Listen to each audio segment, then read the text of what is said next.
let me just ask you about something else about which you've been really outspoken, and that is what we should sort of expect over the next, I guess, 83 days, and the small d democratic threat that the president will try to delegitimize the election, that he will try to mess with people's ability to vote, that he will defy the results of the election if it turns out that he loses his office. How are you thinking about those things now? After a lifetime in national security positions, knowing Vice President Biden as well as you know him, facing down these kinds of challenges and threats, what do you think we should all have in mind, or what do you think the country should be working on to try to shore ourselves up and brace ourselves for the worst case scenario in terms of what this president might do with the peaceful transfer of power?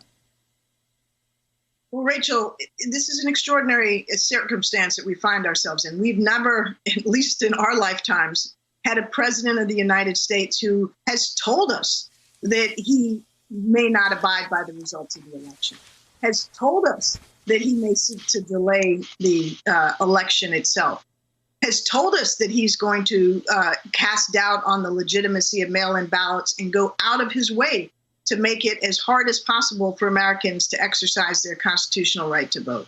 It's unbelievable. And then he sends troops into the streets of our cities to attack peaceful protesters.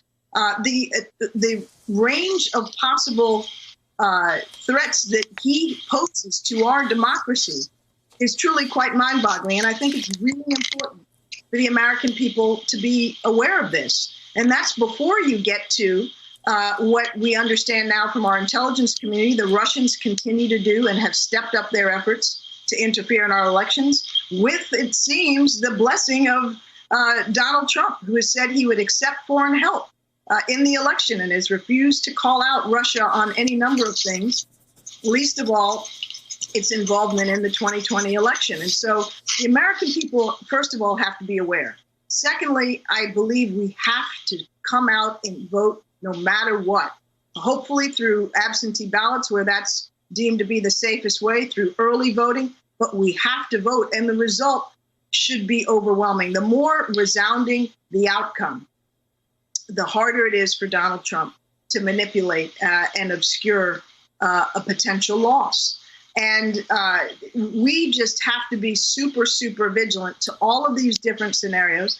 I believe that, we have bipartisan interest in elections being fair and transparent. It affects candidates up and down the ballot, not just at the presidential level. So even if Republicans think that it's in their interest for Donald Trump to retain power by any means necessary, it may not be in their interest, because the same tools that he uses to his own advantage can disadvantage members of both parties. So the American people just need to be on top of this, and we need to be vigilant, and we need to not let anybody, Republican or Democrat, get away with any games. And we know in Joe Biden we have somebody we can trust in that regard as well as every other.